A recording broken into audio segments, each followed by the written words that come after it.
this episode of the Wagging Tales podcast. I'm Fraser Noble, certified canine consultant. I'm Jay, the co-host. So I'm your certified trainer as well as your resident dog enthusiast. Today's episode is one I'm particularly excited about because we're exploring a true game changer for anyone that's struggling with their dog's behavior currently. So, which is enrichment. If you've ever wondered why your dog's behavior seems a bit off or what you can do to bring out the best in them, today's episode is definitely for you. So yeah, enrichment's a massive factor when it comes to behaviour, which is why this has been titled Enrichment, a Behavioural Hack. Before we go down that road though, I do just want to do a quick disclaimer, as it were. If your dog has changed their behaviour quite abruptly, if they once were behaving fine and all of a sudden there's now a change in said behaviour, you've got to get them checked out medically first. There's no point in going through a lot of stressors if you haven't done that check. Okay? With that said, a behavioural hack is the title of this episode for a reason. It's all about how enrichment can completely shift your dog's behaviour. Now, what we're going to be doing is we'll dive a little bit into the science behind it. We're going to share some stories about clients that we've had in the past. And what we're going to do is, nearing the tail end of the show, is I'm not sure if Jay knows this yet, but I'm going to get Jay to do a case study where I will give him information about dogs and owners, and he will build an enrichment plan on the spot. Fair enough. Okay. It's not that I'm putting you on the spot or anything, mate, but I know you are good at this. And I thought it'd be good for people to be able to see it as well. How we do things, yeah, for sure. Exactly. Yeah. So get comfortable, grab a notebook if you would like, because a lot of this stuff will be useful to dog owners. And let's jump right in. So the first part that we want to look at is, what is enrichment? Right. Well, at its core, the definition of enrichment is about creating opportunities for our dogs to engage in natural behaviours that they find fulfilling and mentally stimulating. So this is everything from problem solving, sniffing, chewing, or even just having a job to do. Enrichment is basically anything that adds quality to their lives, and as a bonus, it reduces unwanted behaviours. Exactly. So the key thing here for everyone that's listening is that enrichment is supposed to be very purposeful. It's designed to help dogs be happier, to be more fulfilled, and of course, more emotionally balanced, which translates into better behavior as well. Absolutely. So there is a lot of research supporting the benefits of enrichment for behaviour. And when I first started putting them all together, and then I showed the sciencey part to Jay, he basically said to me, Fraser, just, let's boil that down a little bit. People believe us that enrichment's good for their behaviour. So we're going to be quite sharp on this one. I'm not going to go down too geeky. But one notable study was done by Applied Animal Behaviour Science, and they found that with dogs that had consistent enrichment, such as puzzle toys, sensory games, or interactive play, displayed fewer stress-based behaviours. So this means like barking, destructive chewing, separation anxiety, and effectively when they actually did the scans, it showed higher levels of serotonin in the dog's bodies, in their brains. So that means that they were basically happier, and a happier dog is a better behaved dog. Yep. So another study also revealed that dogs in shelters and welfare groups who had regular enrichment were also more likely to be adopted because their overall anxiety level and reactivity levels dropped, which makes sense because you can see how a lack of enrichment can lead to things like boredom, frustration, and even anxiety. So when a dog has no outlet for their energy and intelligence, as we know that a lot of dogs are very intelligent, they'll create their own, which usually translates to behaviors we don't particularly enjoy because that is their basic knowledge. So things like barking, things like chewing, or some cases they start to nip, they start to lunge. Yeah. So now let's look at why enrichment is so critical. Because Jay just touched on it there. It's not about just keeping your dog busy. It's actually to improve and sometimes completely change their behaviour. As Jay said, dogs are highly intelligent animals and they need stimulation just like us. And without it, they can become frustrated, bored, and even anxious. And this is where those behaviours that Jay mentioned that we don't necessarily enjoy start to appear. Exactly. So take Fraser, for example. If he misses the gym for a week, I can't work with him. I just give up because he's a grumpy older man. He's difficult, you name it. I'm not that old. Grumpy, yes, but I'm not that old. Jokes aside, there is a classic example of this we see in rescue dogs or your classic high energy breeds as well. Without outlets to use that energy constructively, they often resort to behaviors that we deem bad, like destructive or reactive. So I think you remember this client a couple of years ago, Fraser. It's Toby, the border collie. Yeah. Yeah, so a border collie, a breed that naturally thrives on work and a lot of purpose. They've been bred to work 12 hours a day. Toby's family initially came to us because he was nipping at guests. And when children are running about or on little scooters and stuff like that, all the behaviors that were driven by his natural instincts to hurt and control just came into play. Yeah, Toby, what a great dog Toby is. And I'm sure they're doing much better now. They were doing really well by the end of working with us, but that dog was practically screaming for enrichment because the family were a very busy family. Everybody who had full-time jobs, they had 3 kids. There was a lot happening in that house.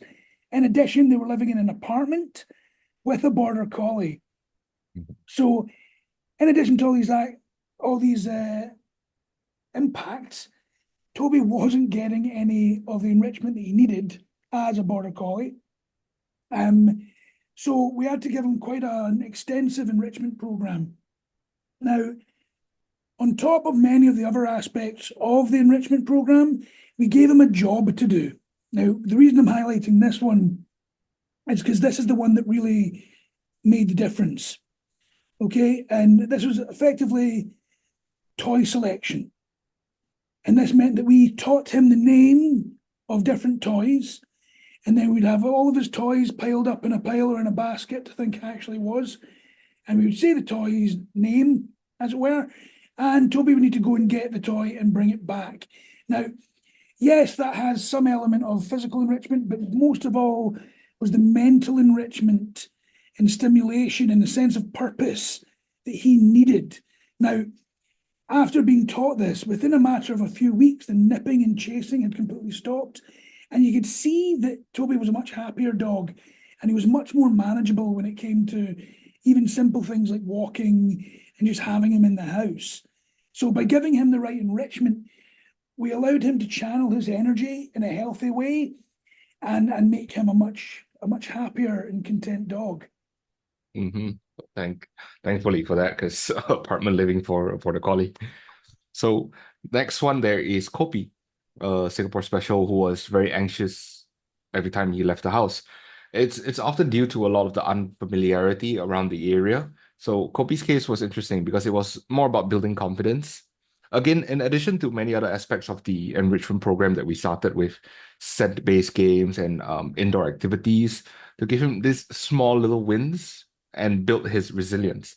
These exercises double up as things we like to call concept exercises as well as physical and mental enrichment. There has to be a good balance of both. Over the time of, what was it, a month or two, his anxiety on walks reduced quite dramatically. And that all came from just having his overall confidence improved and his mental and his enrichment being met. Absolutely. So, Jay, you mentioned something there that I think would be worth just highlighting a little bit to everybody listening as well, is that when we're dealing with things like extreme anxiety, enrichment is hugely important. It's a massive part of the behavioural rehabilitation programs.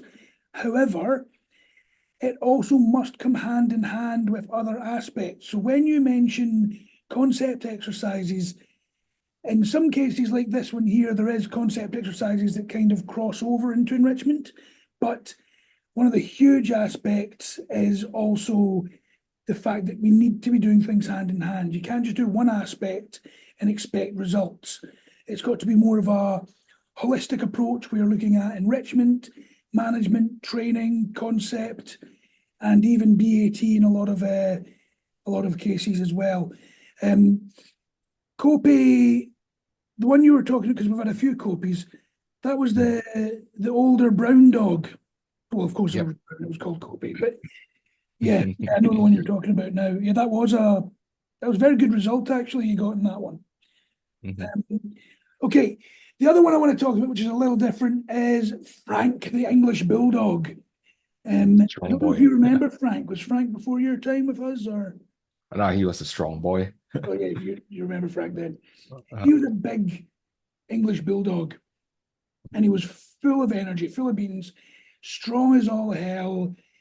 He would pull on the leash. He would literally drag his owners around. I can't remember the exact weight, but he was like 45 kg for an English Bulldog. I mean, don't get me wrong, and they wouldn't get upset with me saying this. He was slightly overweight, but he was still very, very big. But he was also incredibly reactive to other dogs on walks, which when you've got a dog that powerful is very dangerous. Now, when Frank's owners first approached us, they basically just said, "Oh, Frank's aggressive." But after having a good look at Frank, spending some time with him and evaluating him, it was mostly overstimulation, like as well as almost everything else to do with dogs like Frank. It was all stimulation. He wasn't actually aggressive. He was actually socially awkward. So he just didn't really know what to do. So he kind of freaked out when he got close to other dogs. Because a lot of people would hear that case and just think, oh, he's leash reactive, he's aggressive on the leash. But no, actually, he came up to the other dogs just full of energy, full of love.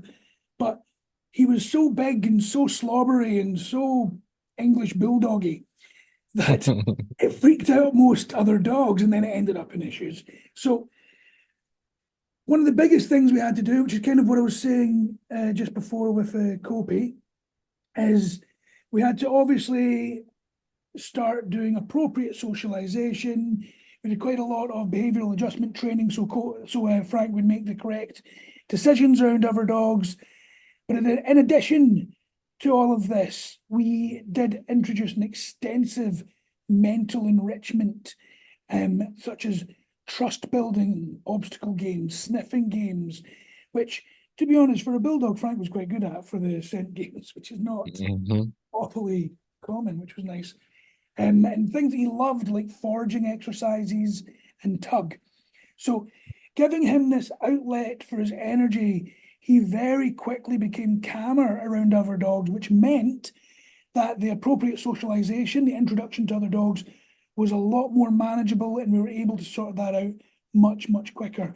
So the reason I wanted to highlight this one is because the enrichment didn't actually fix the problem, but what it did do, it took the edge off, so that we were then able to do a lot more appropriate socialization and introductions and peer-to-peer play, peer walking, all of that good stuff, which really helps with dogs that are reactive or overstimulated around other dogs. And if it wasn't for Frank's owners really doing that enrichment properly, that would not have been possible. So a lot of the time people don't take enrichment seriously when they really, really should, because it's a large part of what we're doing. Now, one thing that I just noticed there was somebody was asking, what are trust obstacle games? So there's a number of different ones, actually. One of the most easy ones to do are cups. So you effectively start off with 2 cups, put a treat under a cup, cover it up. You point to the cup, so your dog goes for the one that you point to. Then you do the same without your dog seeing where you put the treat. Then you increase the number of cups, but only one has a treat. You always tell the truth. Your dog eventually starts to trust that you are telling them the truth. Then you can get onto much more complicated trust obstacle exercises, such as like actual parks and things like that. So you can lead your dog through obstacles guiding them towards toys or food that you have placed there previously, so that they trust that even when you're taking them through a somewhat more challenging route, they will trust you a lot more. And with that trust continuously being built up, whether it be through the cups or outside obstacles or everything in between, which could be like the chaos game where you're setting up like cardboard boxes and things like that for them to explore. That trust actually generalizes and translates into everyday life. So they tend to trust you more on walks, reducing their reactivity. They tend to trust you more when there's guests coming in, meaning they feel more comfortable when you've got guests coming into the house. So I hope that kind of helps with the understanding of what trust obstacle games are, because it is it's quite an impactful thing to be able to do. Sorry for going off the topic a little bit there, Jay, but let's All good, all look good. at types of enrichment. Yeah. Yeah, before I jump onto that, so one thing I did a lot with Ori, because she was quite skittish on walks, was after building up a good level of trust. One of the obstacle games that I played with her was, I'm not saying you should do this. I'm saying you should do this when no one's around. So what I did was go to a lot of the parks and like the playgrounds or the fitness corners, and then I lead Ori through all of these things, getting her to go up and down, and then she trusts me, and then if she does so, she always gets rewarded for that. So that's just a very simple way of doing it. Just don't do it when people's around, because you know how some people can be. They're like, oh, your dog's on this, blah blah. But yeah. And All right. also, you want to be making sure that you're doing it in an area which allows it. Yeah. Okay. All right. So types of We're, enrichment. we're publishing this. We need to make sure we say Okay, so let's dive into the different types of enrichment, because it's much more than just a bit of exercise. There is your physical, there is your mental, and there's your social, as well as sensory enrichment, each bringing something very unique to the table.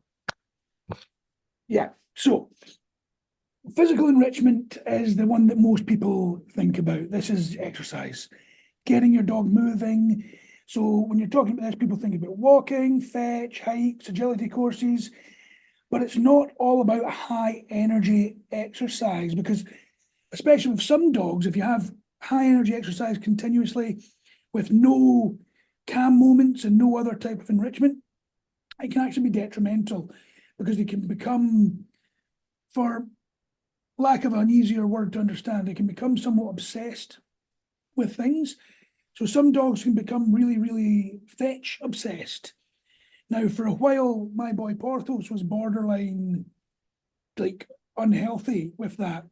So we had to pull it back quite a bit. So, and there's different ways of doing that, but that's not what we're talking about right now. But effectively, you want your dog to get enough physical enrichment, but it's also about chilling them out. And this is where things like sniffaries come in, where your dog leads and sniffs to the heart's content. And it can be very, very satisfying for your dog. But again, that's where we move more on to the mental enrichment, and it's not such a high energy output. Yeah. So for mental enrichment, it's my favorite topic, of course, in this whole thing, because like many people, I have dogs in an apartment. So mental enrichment plays a huge role for me. Mental enrichment is things that we use, such as puzzle toys, obstacle games, like Fraser was talking about earlier, interactive feeders, as well as training games. So studies have shown that dogs engaged in problem-solving activities have higher serotonin levels, which means they're feeling better mentally. So it's a big thing. Yeah, so like if you remember Frank was talking about that mental stimulation provided that channel for his energy, which lowered his reactivity and overstimulation, meaning that we could actually get the work done. But then there's social enrichment. Now, social enrichment is things like structured play with other dogs, or even just quality time with their humans. So a lot of folk don't think about this, but things like, we call it the art of doing nothing, where you're basically sitting at a bar or a cafe, watching the world go by, spending time with your dog.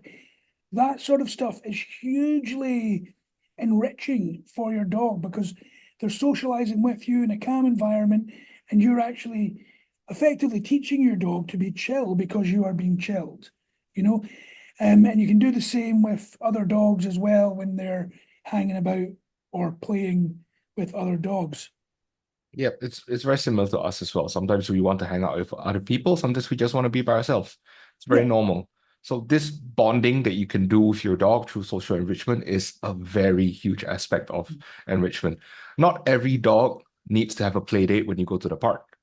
Just spend quality time with them. You can do playing, you can do training, you can even just sit down and watch a movie with them. That can be all the forms of social enrichment that they need.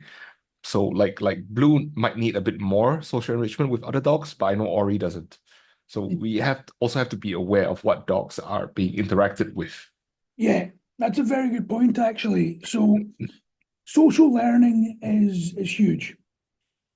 Um, I'll use my daughter as the example. If we go to a play park or have a play date, I wouldn't be happy with Freya on a play date with kids that are behaving in a way that I don't think is appropriate. So if they were rude or just hitting for no reason or whatever kids do, you know, I would not want her to pick up those bad behaviors. That learning socially is huge, and she would pick them up, whether that be inappropriate language, inappropriate behavior, aggression, things like that.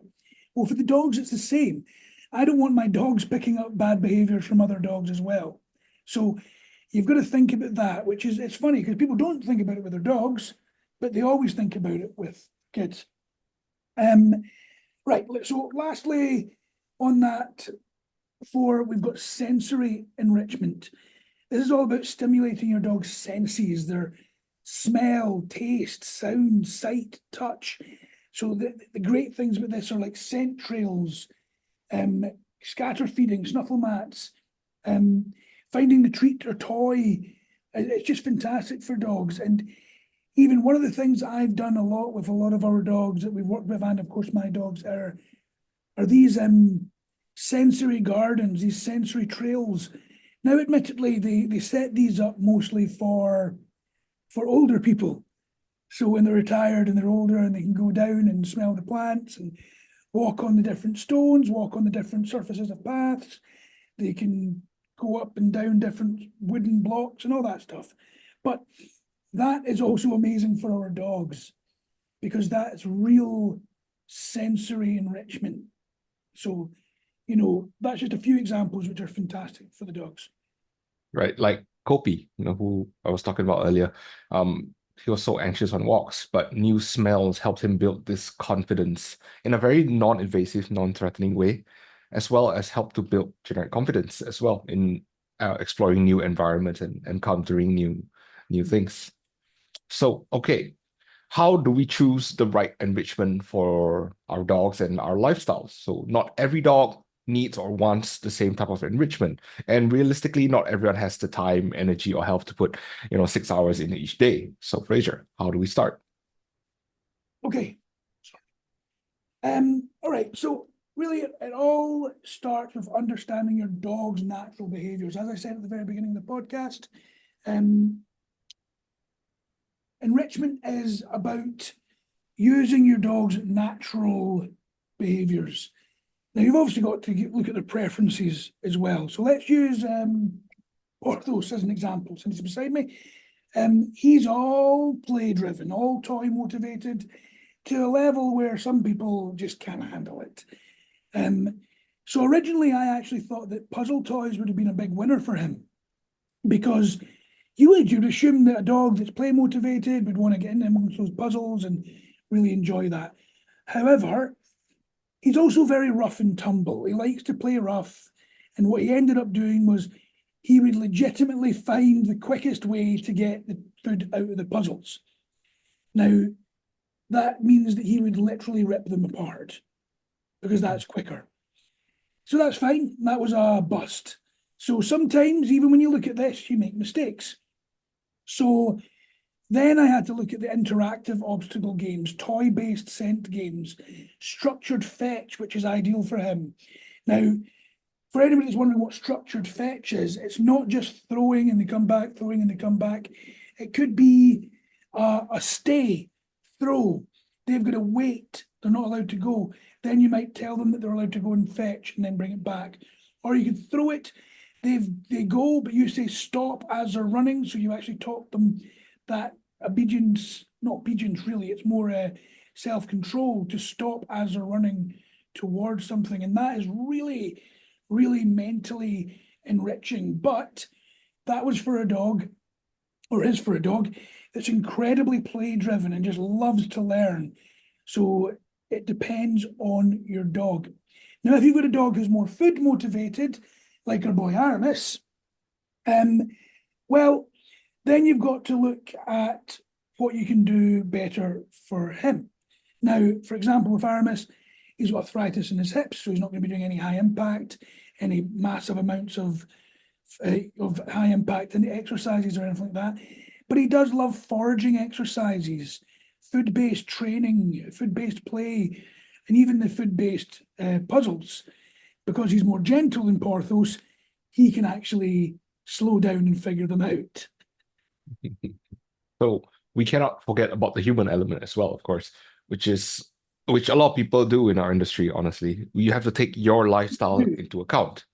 If you're always on the go, you have very long working hours or suffer from any physical ailments which may give you low energy or like reduce mobility. Quick activities like, your puzzle feeders, the ones you can just get off Amazon, or tower games or snuffle mats, they're great. I use them a lot as well. They're easy to set up. They provide a lot of mental stimulation without requiring a long time to commit. Yeah, I mean, I don't forget about the towel games and things like that, but Jay, you do the towel games a lot and they're really, really effective. And every time I've seen these towel games being used, there's so much diversity and so much range and how challenging you can make them that they really are effective. Okay, right. So let's try and bring all of this together. Everything was spoken about. Let's look at a case study. Right. So, Jay, I'm going to want you to do this, but I don't want you to go super, super deep because it would take a much longer time. But I want to get Okay. people. Dude, I've seen the reports that you give me, and they are really, really good. But it is quite detailed. But what I want to do here is give people a good idea about not just what to do with their dogs, but how to think about why you're putting different things together and what you're thinking about when putting together an enrichment plan. Now, I'm not Okay. expecting everybody to do this perfectly, but what I am suggesting is that you do think about this with your dog because it will make your life much, much easier. Okay, Jay, you may want to have your tablet or your phone or paper and pen ready for this. Got a notepad open. Okay, okay. Let's say we've got two French bulldogs, males. They've both been neutered, owned by a Okay. married couple with no kids, Hmm. living in an apartment. It's a Okay. two bedroom apartment, not massively big, but an okay size. Both dogs are very sensitive to noise. They are noise reactive. They bark when the neighborhood dogs start their chorus. They live in an area where there's a lot of dogs that bark and they will always respond in kind.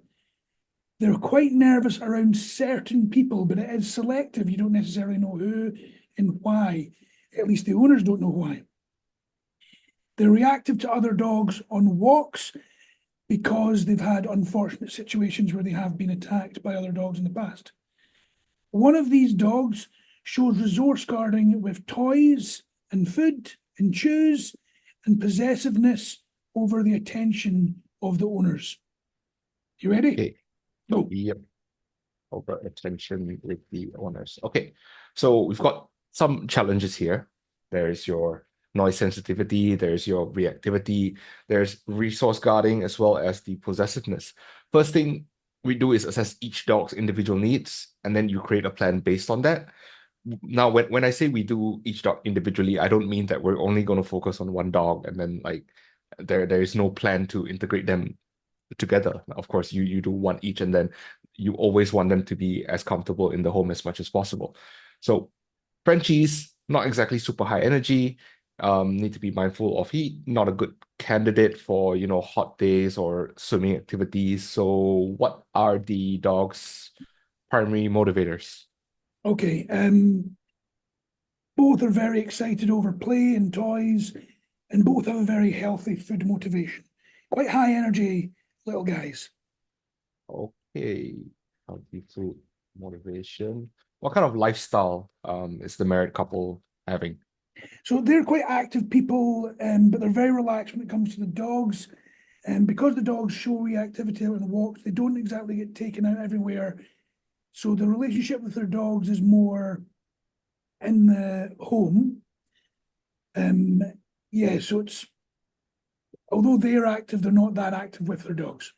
Okay, so they're not exactly social butterflies, which we also want to take into account when you give them the exercise. So the physical enrichment side of things, since they're bulldogs, right? Even though Frenchies are bulldogs, for those of you that don't know, they don't need Bulldogs. excessive physical exercise, but they do benefit from structured walks. So depending on the couple's work schedule, how much time do they have with them every day?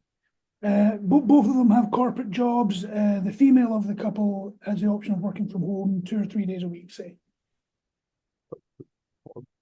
Okay, so daily Sniffari walks would be perfect for giving them both that mental stimulation and low impact exercise without the need for, very long, very strenuous activities. Because you're not going to give the same exercise plan to a Frenchie that I would to a Border Collie.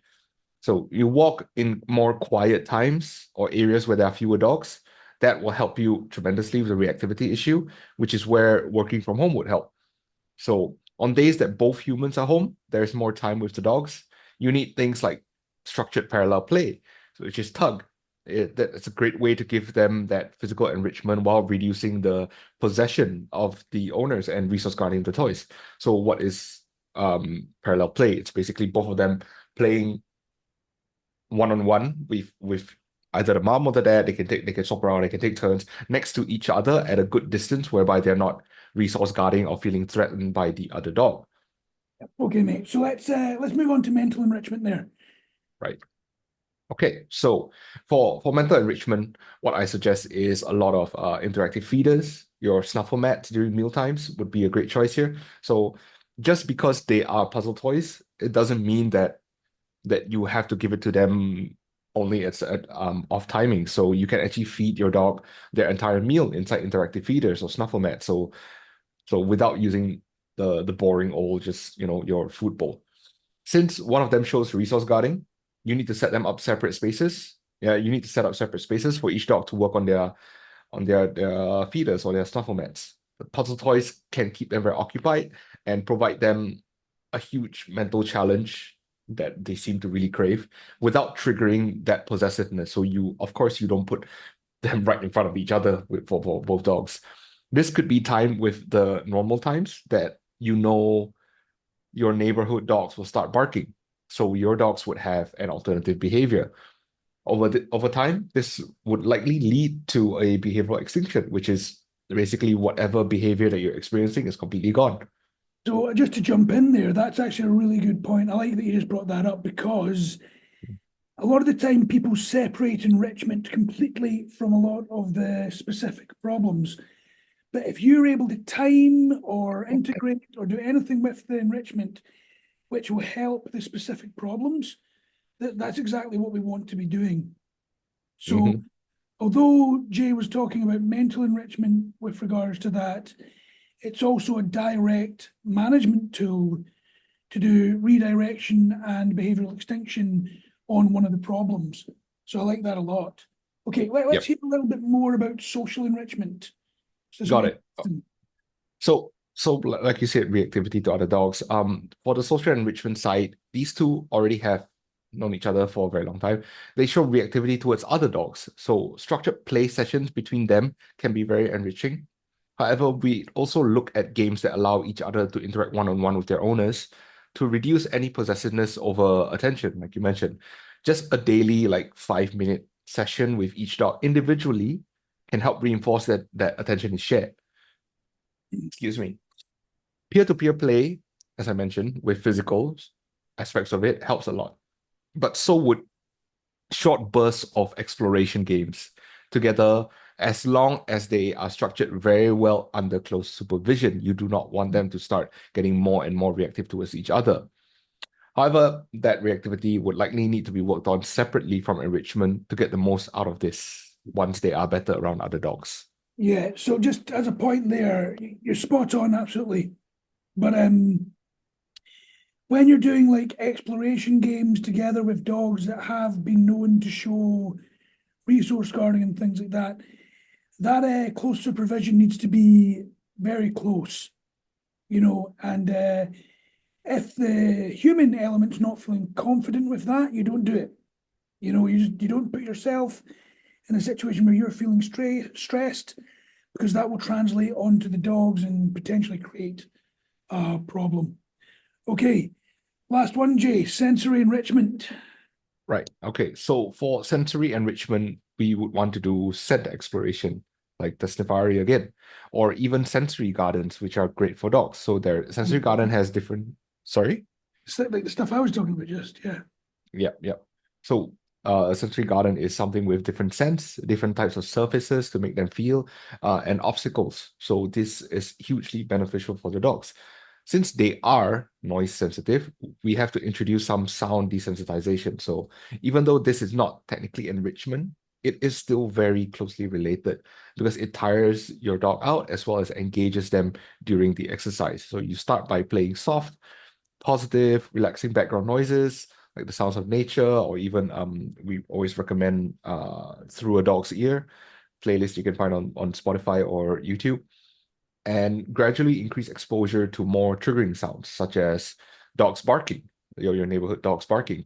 So for reactivity, scent games where we hide treats or toys around the apartment would also allow them to focus on something other than the outside noises. Which is what you that's exactly what you were talking about earlier on. Okay, that's great. So what I'll do, sorry, Jay, is I know that you were wanting to continue there. I'm just going to stop you there. Good. That was really great, and I'm sure everybody listening will agree that that was very useful. But I do know that there's a lot more that could be put down there. And one thing that both Jay and I, and of course anybody else that does this professionally, we've got to remember that although there's an awful lot more that can be done, if you give way too much, that's too much for the human element as well. So tell you what, that's a really great example of how to put together the plan, how to think about what you're offering based on the dogs without overwhelming the owners at the same time. We've got a few structured activities throughout the week that they could put in there. They would just need to adjust that as needed based on their schedule or working hours and things like anything that they come up with in their daily life, they would need to sort of tweak. We can't tell people how to live their lives, of course. We can just give them like example plans, or like this, we would just give them a lot of information that they can use. So this is why it's so important for the dog owners, for the guardians, to understand what enrichment actually it's for and what it does and what it is. If the owners of these Frenchies were to put all of this into action and did it well, it wouldn't eat up too much of their time, but it would make a massive difference to the dogs. Now, it won't come as a surprise to you, Jay, because you probably were thinking, how did you have a case study that detailed in your head? Mm-hmm. It's actually a fairly new client that just signed up. So, So I just did your work for you. yeah, pretty much. Yeah, I just got you to do part of my work. I'll remember this. Yeah, no, it's on record. People can see it. It's fine.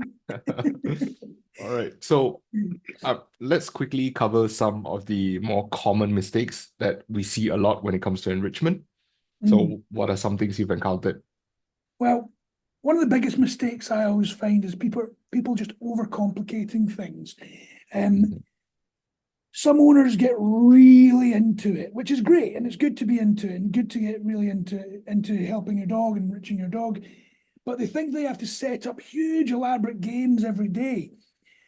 But keeping it simple and consistent with their activities does the trick. And even just like a changing of the walking route or letting them sniff more than they normally do can count as enrichment. And if you make it too difficult for yourself as a human, you won't want to continue. So you don't want to burn out at the beginning and then end up giving up. At the same time, if you make the puzzles or activities too hard or too complicated for your dog, they'll also lose interest. Like if you were to do a Sudoku book, at the beginning of the book, it's really easy. At the end of the book, it's really hard. If you start the Sudoku book in the middle, you're quite likely to find it too difficult and you won't want to continue. So you've got to build the challenge slowly. So don't overcomplicate things. Yeah. So one of the most common issues that I've encountered is after telling some clients like, oh, these are some activities you can do, is that they repeat the same activity every day. So it's the same for us, right? So dogs can get bored if it's always fetch, if it's always just the same activity, if it's always the same route that you walk. So you switch things up a bit, for a start to keep them engaged. This is why planning is so important. Yeah. And on that point, I'm talking about not making things too hard, but also don't make things too easy. If you are doing the same thing every day and your dog is finding it too easy, they'll get bored, But one of the other big mistakes, and this is a huge mistake, is forgetting about safety. Mhm.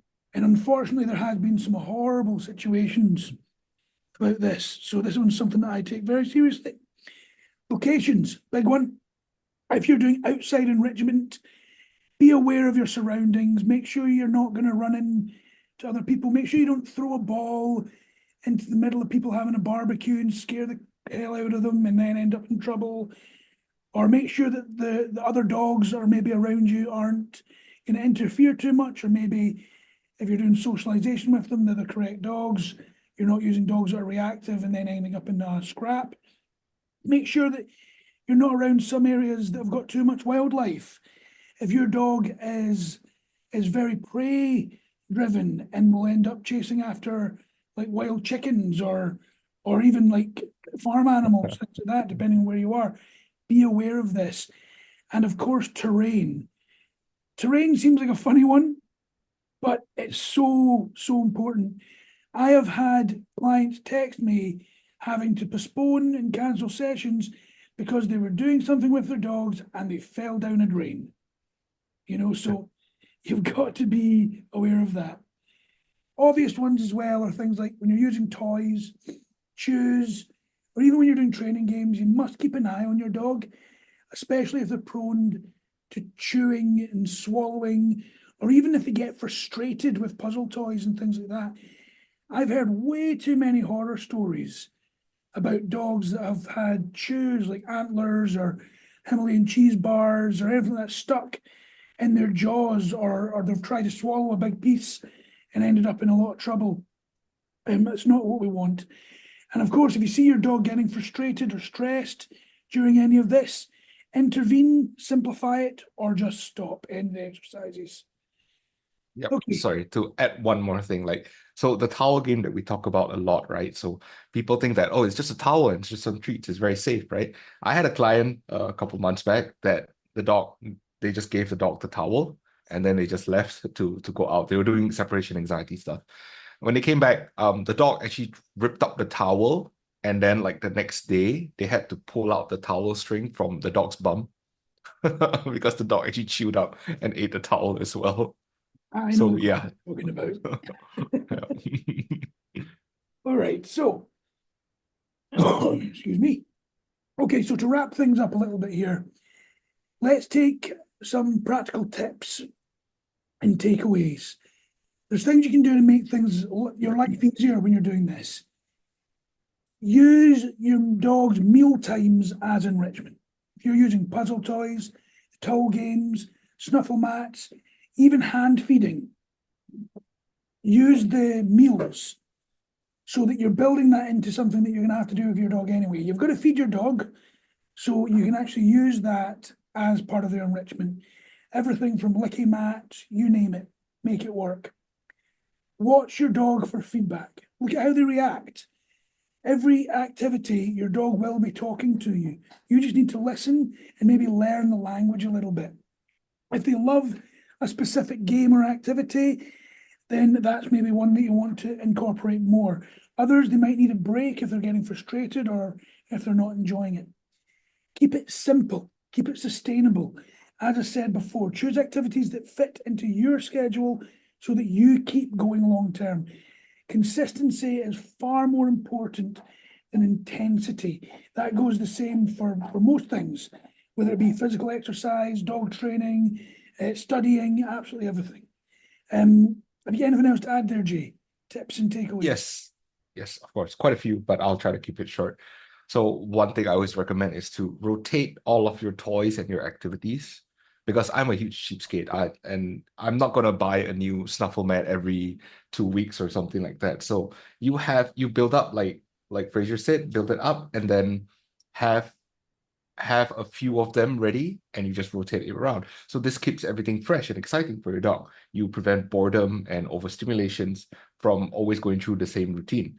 Swap puzzle toys for chew toys, rotate between scent games and tug to keep their interest high and more willing to participate. And when you try something new, always supervise it. So chew-based things that have small parts that can break off. This prevents any risk of choking or frustration as well, and lets you see how well your dog responds.